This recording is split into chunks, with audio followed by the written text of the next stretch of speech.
बच्चों, मन में जो क्रोध पलता है वो धीरे धीरे आत्मा को जलाता है।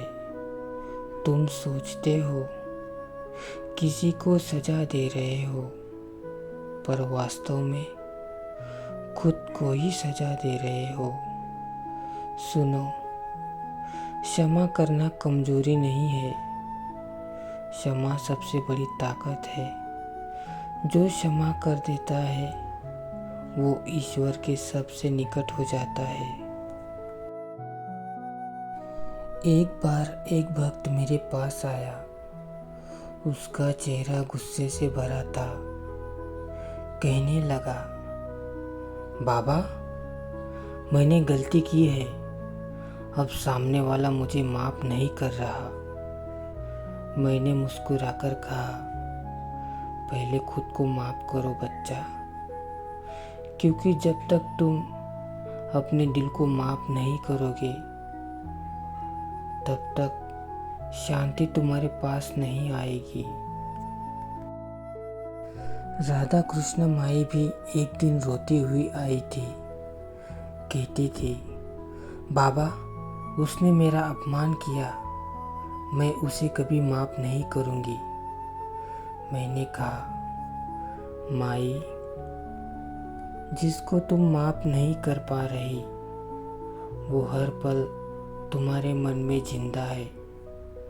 उसको छोड़ दो, क्षमा कर दो, तभी तुम्हारे मन को शांति मिलेगी।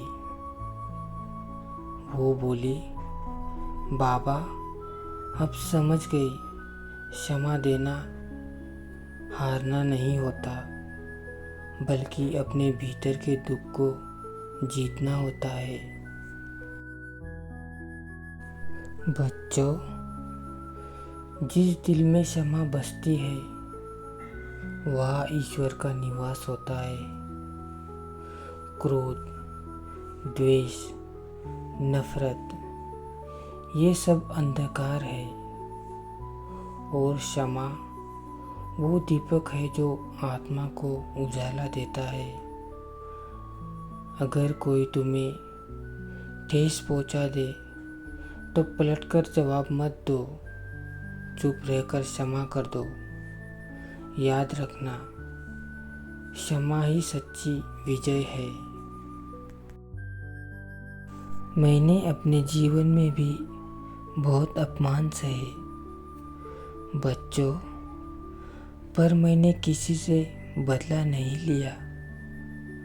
मैंने हर अपमान को आशीर्वाद में बदल दिया। जब तुम किसी को माफ करते हो तो तुम उस पर नहीं, तुम खुद पर विजय प्राप्त करते हो। श्रद्धा और सबूरी रखो। क्षमा वही करता है जो ईश्वर को जानता है। क्षमा में ही प्रेम है और प्रेम में ही साई। खुश रहो, मुस्कुराते रहो। मेरा आशीर्वाद तुम्हारे साथ है।